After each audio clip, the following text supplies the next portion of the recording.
When the conversation of Asians came up in a college class, Logan Gomez was suddenly at the center of attention. I am not Asian at all, and everyone in the class looked in my direction to speak to the issue.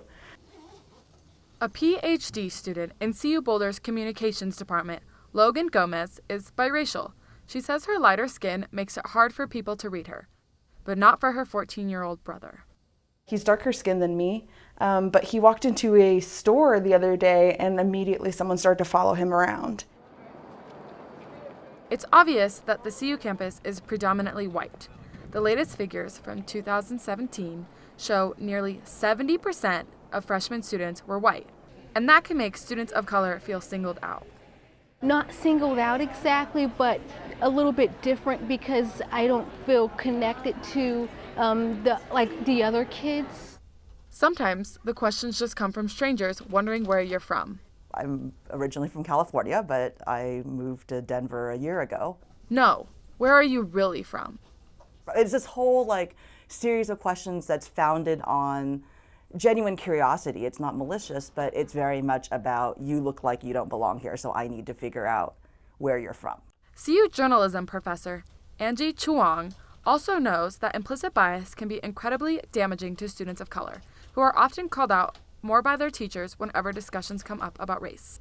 It's a very complex interaction because if a teacher thinks that they're giving the person an opportunity to speak from their experience or they're respecting their authority as somebody who has had that life experience, but the student may or may not want to volunteer to be the spokesperson of their race at that particular moment. Everyone has it.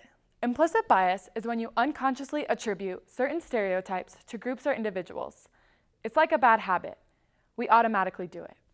But it's bigger than that. Implicit bias can undermine a student's education, making them feel singled out or that more or less is expected of them. So, how to break this habit?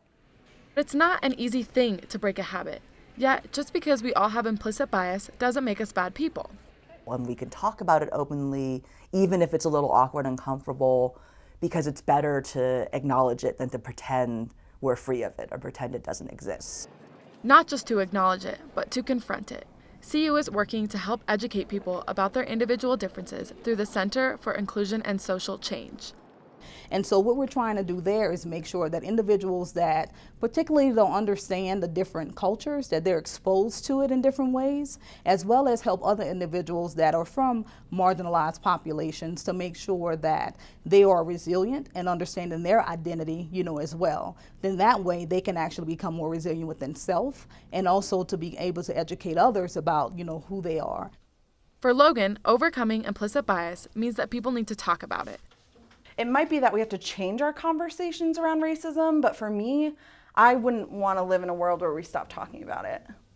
Because we all have to live in this world together and exist. So I believe love is something that can actually permeate those type of things. And if there ever was an experiment to overcome social bias, perhaps love will go the farthest. For Minority Reporters, I'm Kate Robinson.